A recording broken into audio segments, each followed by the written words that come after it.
shirkan jaraa'id ujeedadiisu waxay tahay inaanu dareenkayaga la wadaagno shacbi weynaha jamhuuriyadda Soomaaliland ugu horeyn haddaanu nahay dalladda ururada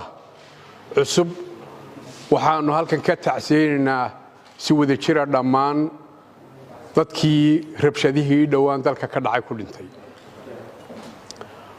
waxaanu ilaahay uga baryaynaa inuu u naxariisto kuwii dhaawacmayna dhammaantood caafiyo arrintaasi ma ahayn arrin loo baahnaa rabshadahaasi waxaanu aaminsanahay inay ahayd wax laga baxsan karay daladan aanu ku baahnay ururada cusubi waxaanu halkan kaga hadlaynaa mabaadi'dana kulmiya ee aanu ku midaysanahay waxaanu